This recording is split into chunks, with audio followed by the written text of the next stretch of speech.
इसमें भी चला लो, अपने में भी चला लो। बहुत कम जाते हुए नहीं पता चला।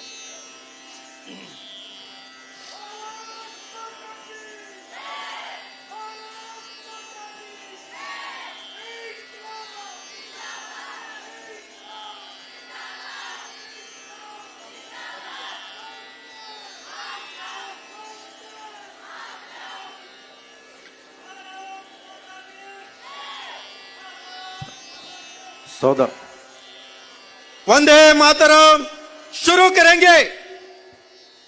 वंदे मातरम, वंदे मातरम, सुजलाम सुफलाम मलयज शीतलाम शस्य श्यामलाम मातरम वंदे मातरम।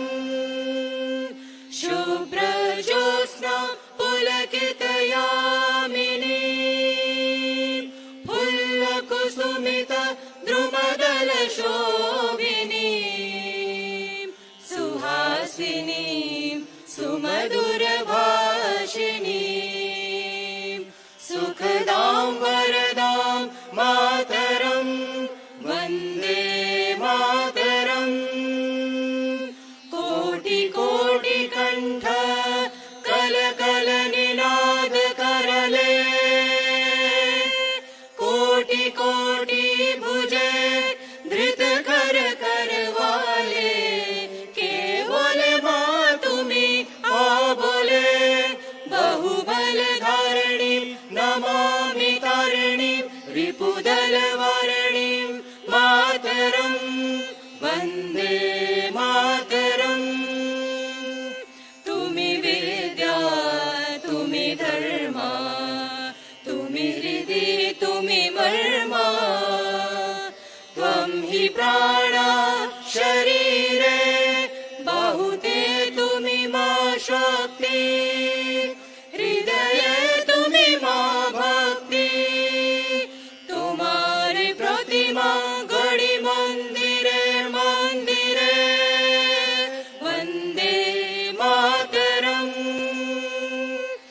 त्वं हि दुर्गा दश प्रहरण धारिणी कमला कमल दल विहारिणी वाणी विद्या दायिनी नमामि त्वां नमामि कमलाम् अमलाम् अतुलां सुजलां सुफलां मातरं वन्दे मातरं।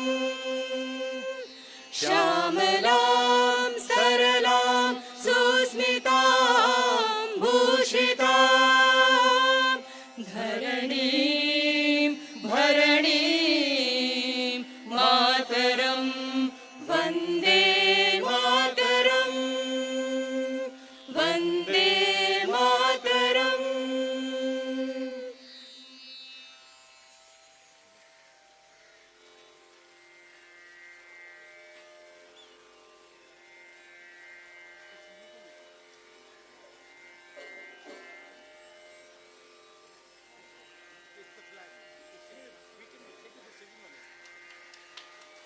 सलाम याम दो। जैसे थे ध्वज गीत शुरू करेंगे। विजयी विश्व तिरंगा प्यारा झंडा ऊंचा रहे हमारा सदा शक्ति सरसाने वाला प्रेम सुधा बरसाने वाला वीरों को हर्षाने वाला मातृभूमि का तन मन सारा झंडा ऊंचा रहे हमारा शान न इसकी जाने पार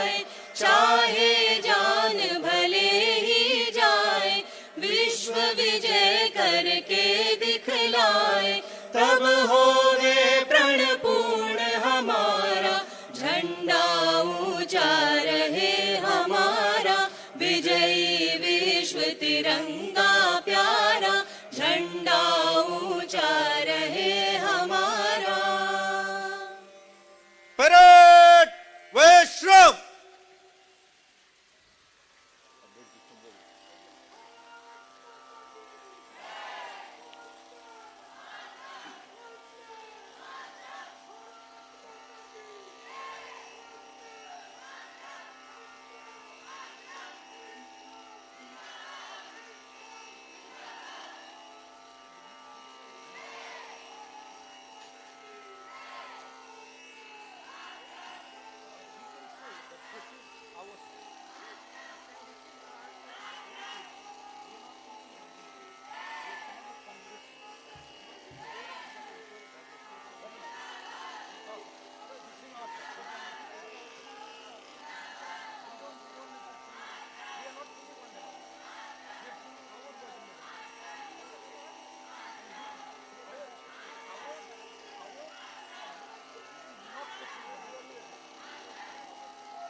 हमारे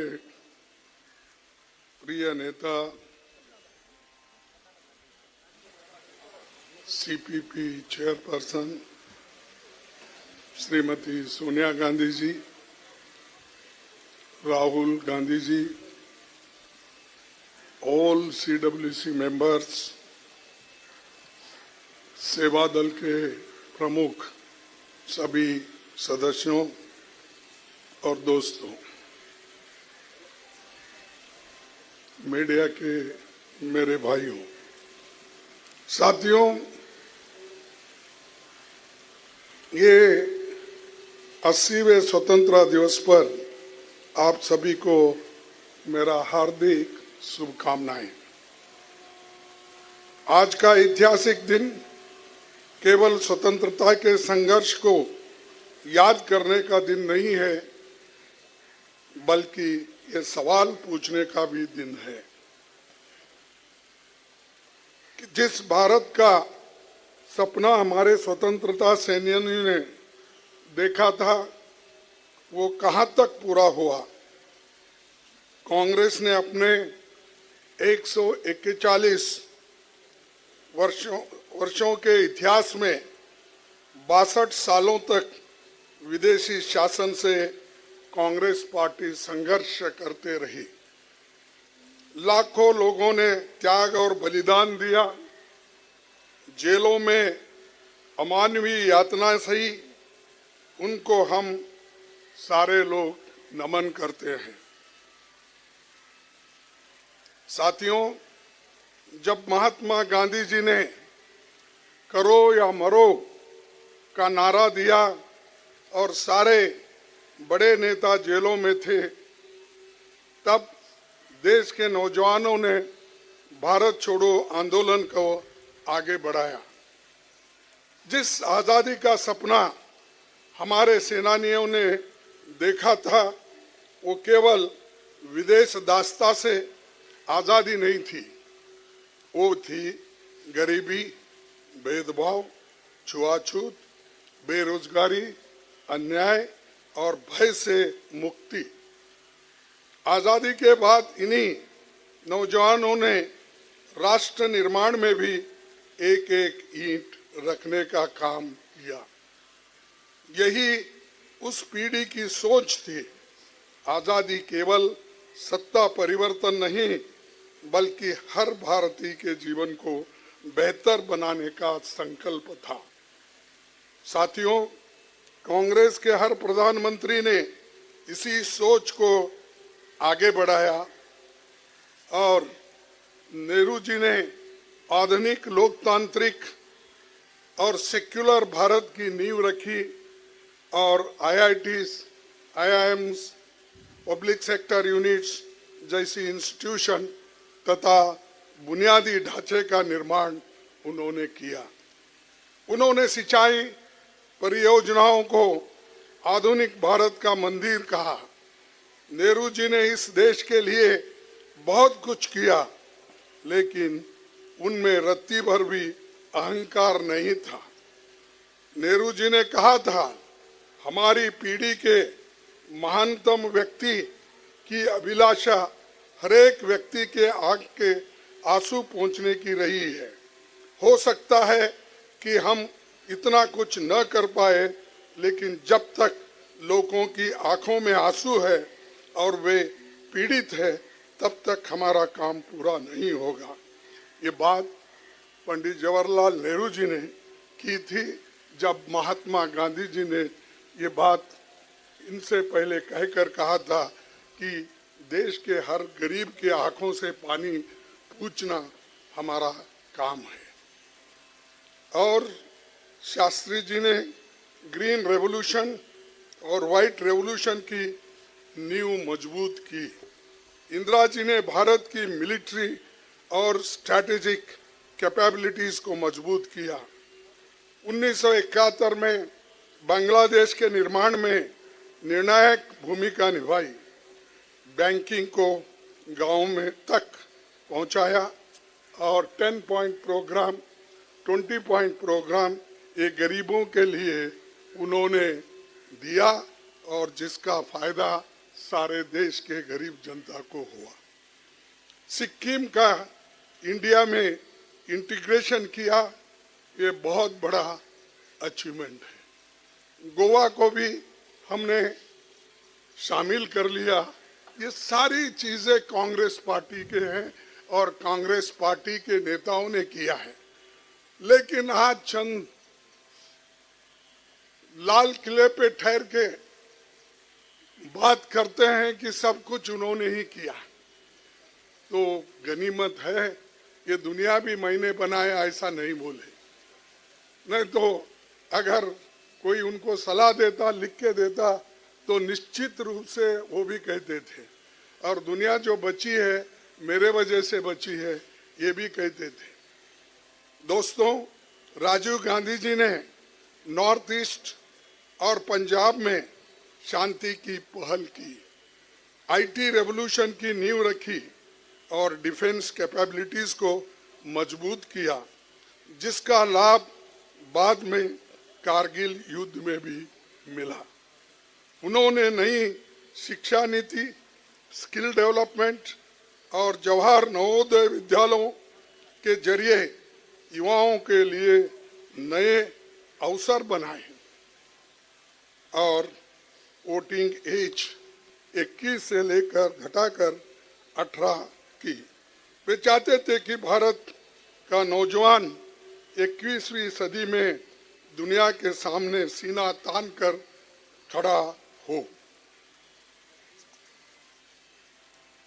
नरसिंह राव ने भी ग्लोबलाइजेशन के जरिए इंडिया की दुनिया के लिए खोला और उसे एक प्रमुख इन्वेस्टमेंट डेस्टिनेशन बनाने की दिशा में हम आगे बढ़े।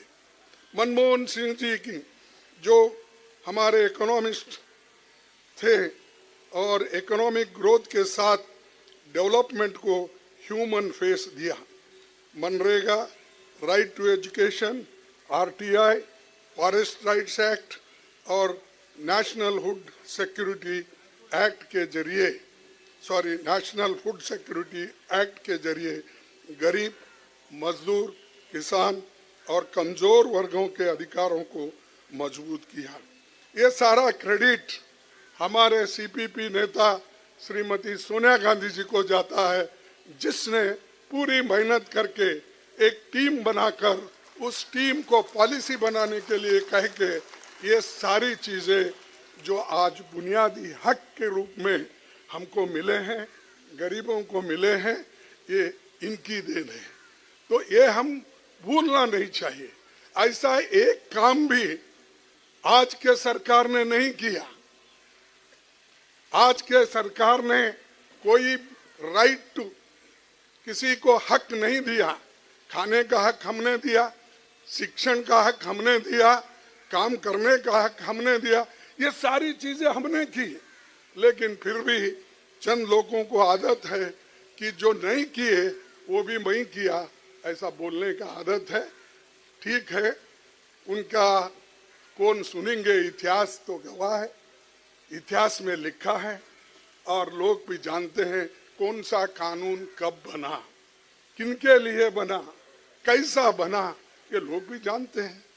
तो दोस्तों, आज जो कुछ भी देश में आपको जो डेवलपमेंट दिख रहा है ये सब कांग्रेस की देन है और कांग्रेस ने ही बहुत कुछ किया। और आज 90% देन कांग्रेस की है। कहीं नाम बदलना हमने नहीं किया, हमने इंसान को उसके मासी हालत को बदलने की कोशिश की, नाम बदलने की कोशिश नहीं की। और ये क्रेडिट लेने का काम करते हैं, करने दो, लेकिन बहुत दिन ये चलेगा नहीं। यही कांग्रेस की परंपरा है। हर प्रधानमंत्री ने अपने समय की चुनौतियों के हिसाब से भारत को आगे बढ़ाया और अगले भारत की नींव रखी। लेकिन आज सवाल ये है कि जिस नौजवानों को हमने 21वीं सदी में दुनिया के सामने सीना तान कर खड़ा होने का सपना दिखाया था, उसके साथ आज क्या हो रहा है। आज नौजवानों के सपने कुचले जा रहे हैं। सरकार की गलत नीतियों ने उन्हें ऐसी अंधी गली में धकेल दिया है कि देश भर में युवा आंदोलन कर रहे हैं और वो आंदोलन के पीछे जो भी कर रहे हैं हम उनको कांग्रेस पार्टी और हमारे नेता एलओपी वो फुल सपोर्ट कर रहे हैं कि ये नहीं कि हम पीछे चुप बैठे हैं। हम हमेशा अच्छे काम को सपोर्ट करते आए हैं और करते रहेंगे। कोई कुछ भी बोलने दो, हमारा काम ये है कि देश के गरीब जनता को, युवाओं को और कमजोर लोगों को आगे लाने का काम हमारा है। आज संविधान हर नागरिक को असहमति और शांतिपूर्ण आंदोलन की अधिकार देता है। अपने हक के लिए सड़कों पर उतरना राष्ट्रद्रोह नहीं है। अपने हक की आवाज उठाने वाला जनजी देशद्रोही नहीं है। जिस अधिकार के लिए हमारे नौजवान अंग्रेजी राज्य में फांसी के फंदे पर चढ़े, उस अधिकार की आज भी हमें रक्षा करना है। तो हमने ये जो अधिकार दिलाए हैं उसकी रक्षा करने का जिम्मेदारी भी हमारी है, इसीलिए हम ये करते रहेंगे। लेकिन इस सरकार में बुनियादी मसलों पर आंदोलन करने वालों के खिलाफ हेट कैंपेन चलाया जाता है। तो इसीलिए हमारे लीडर ऑफ अपोजिशन ने पहले ही बोला था, आज नहीं 4-5 साल पहले ही बोला था, हमने हम जो कर रहे हैं हम कभी हेट स्पीच नहीं करेंगे। हम सबको गले लगा लेंगे और हम जो मोहब्बत की दुकान लगाएंगे, ये हमारा है। ये मोहब्बत की दुकान लगाने का मतलब है हम चाहते हैं कि देश में पीस हो, देश में एक हो। जब शांति रहती है, जब पीस रहता है, उसी वक्त प्रॉस्पेरिटी भी आती है। अगर प्रॉस्पेरिटी आना है, हमको सब मिलके काम करना है। लेकिन इसको डिस्टर्ब करने वाले बीजेपी, आरएसएस और आज की सरकार इसको डिस्टर्ब करना चाहती है और हर आदमी को हेट यानी द्वेष करके उनको दूर रखा जा रहा है। तो दोस्तों, हम पीछे नहीं हटना चाहिए। हम आगे बढ़ रहे हैं और बढ़ते रहना चाहिए। और जो हमारी देश की भलाई नहीं चाहते हैं उनको छोड़ो। वो हमेशा आज़ादी के वक्त भी उन्होंने हमारे देश के खिलाफ काम किया और आज़ादी आने के बाद भी इस रूप में काम कर रहे हैं जो हिंदू मुसलमान को बांटना, अछूतों को दूर रखना और गरीब को कुचलना। गरीब और गरीब हो रहा है, अमीर और अमीर हो रहा है। ये उनकी नीति है। इसीलिए तो जवाहरलाल नेहरू जी ये लाए थे कि मध्यम मार्ग, सोशलिज्म जो सबके लिए अच्छा है, वो काम हमने किया। लेकिन आज की सरकार गरीबों को कुचलने का काम कर रही है। इसका मुकाबला हम डट कर करना है, हम करते रहेंगे। प्रधानमंत्री जी का सवालों का जवाब न देना पार्लियामेंट में, क्या ये लोकतंत्र का तरीका है? हमने क्या उठाया? लोकसभा में हो, राज्यसभा में हो, हमने जो सवाल उठाए वो विद्यार्थियों के सवाल थे। उनके ऊपर जो अन्याय हुआ, उनके ऊपर जो अत्याचार हुआ, उनको जो मारा गया, पीटा गया, उसके सवाल थे। उन सवालों का जवाब हमारे ये लोग साहब मांग रहे थे, हम भी मांग रहे थे। लेकिन उस बहस से वो भाग रहे थे। वो अंदर ही नहीं आ सके। ना होम मिनिस्टर अंदर आ सके, ना प्राइम मिनिस्टर अंदर आकर अपने कमरे में छुप के बैठकर सुन रहे थे। मुझे बहुत ताज्जुब हुआ जब होम मिनिस्टर ने एक बयान दिया बाहर। क्या बयान दिया? उन्हें कहा, मैं तो चुप अपने रूम में बैठ के सुन रहा था, हाउस चल रही नहीं थी, उसीलिए मैं अंदर आ नहीं सका। मैं पूछता हूं मेरे दोस्त, अगर तुम पार्लियामेंट में आते, क्या तुम्हारा उम्र कम होने वाली थी? क्या तुम्हारी पार्टी घटने वाली थी? अरे रूम में बैठ के सुनते हैं। जनता ने तो तुमको गवर्नमेंट करने के लिए, गवर्नेंस करने के लिए भेजा है, रूम में बैठने के लिए नहीं।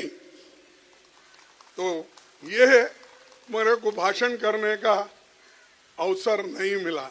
अवसर कैसा मिलता? घर में बैठ के, रूम में बैठ के। आओ पार्लियामेंट में आकर अपने विचार को रखो, हम भी उसका मुकाबला करेंगे। लेकिन हमेशा ये झूठ बोलने की उनको आदत है। ये एक झूठ उन्होंने बोला। चुनाव आयोग, न्यायपालिका, विश्वविद्यालय, जांच एजेंसियां और मीडिया सरकार के हस्तक्षेप की चपेट में है। इसीलिए जनता का विश्वास डगमगाया है। इसरो, डीआरडीओ जैसी वैज्ञानिक संस्थाओं से बड़े वैज्ञानिकों और विशेषज्ञों को रेसिग्नेशन भी देना पड़ रहा है।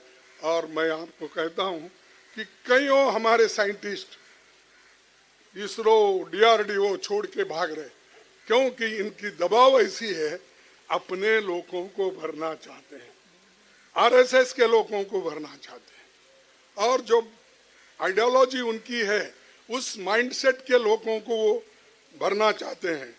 तो इसीलिए दोस्तों, जिससे महत्वपूर्ण डिफेंस स्पेस प्रोजेक्ट, ये सब हमारे हैं, हमने किया है, नेहरू जी ने किया है। और साइंस एंड टेक्नोलॉजी को अगर किसी ने सबसे ज्यादा बजट रखा है, वो पंडित जवाहरलाल नेहरू जी ने रखा।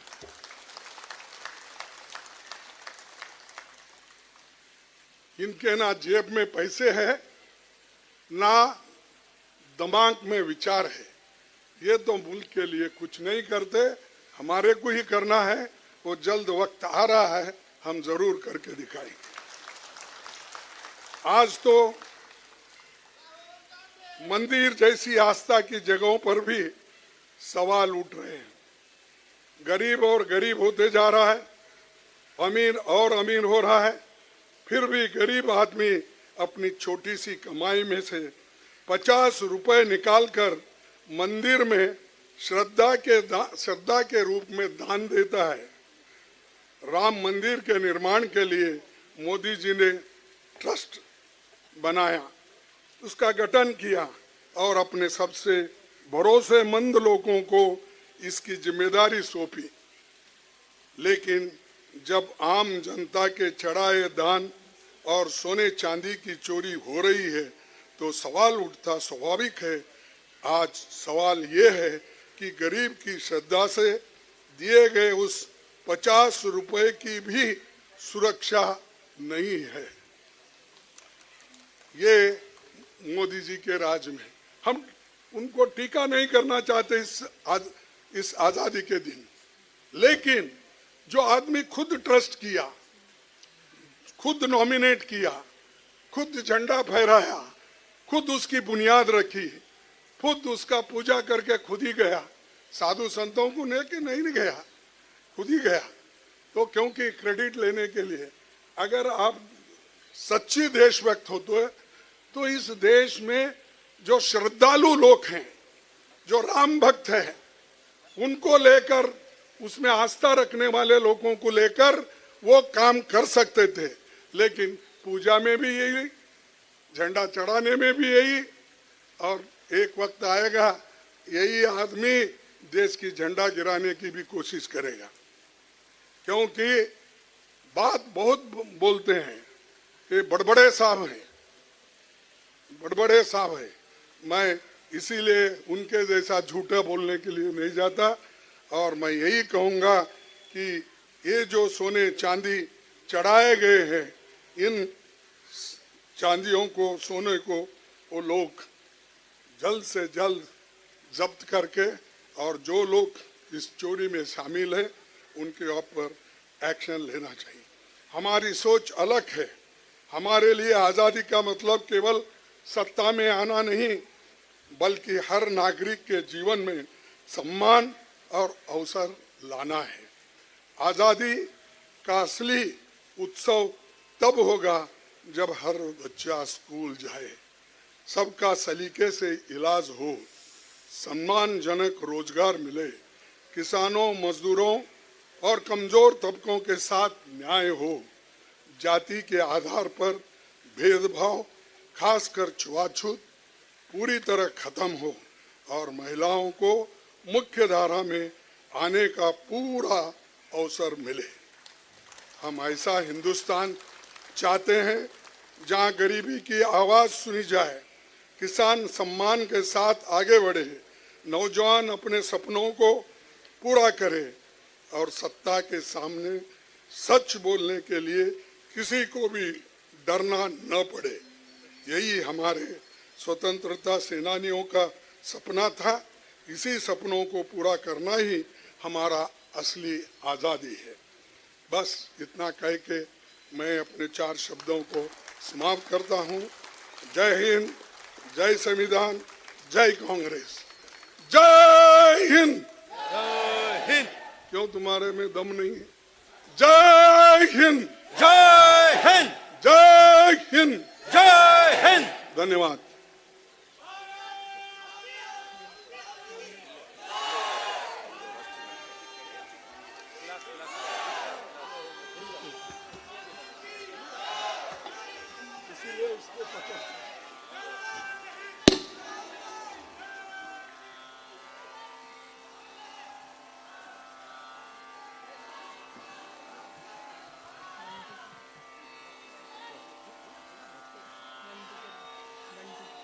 उसको हटा दो जल्दी। हाँ।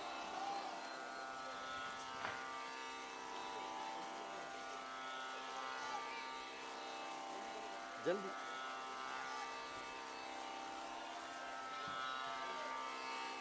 राष्ट्रगान शुरू करेंगे।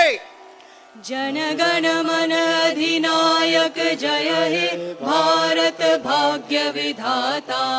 पंजाब सिंध गुजरात मराठा द्राविड उत्कल बंग।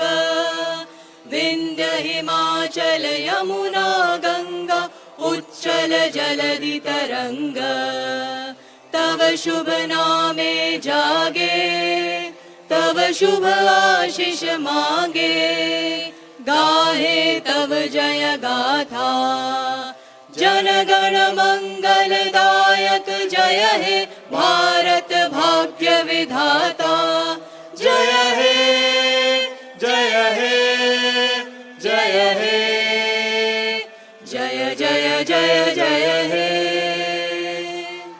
आजाद हिंद कौमी नारा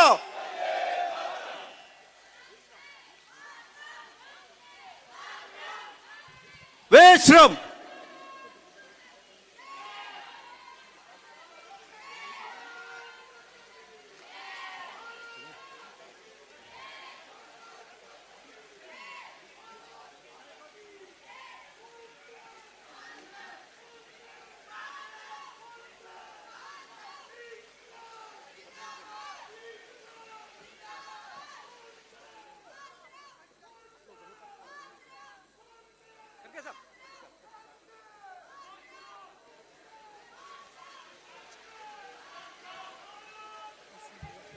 सावधान विसर्जन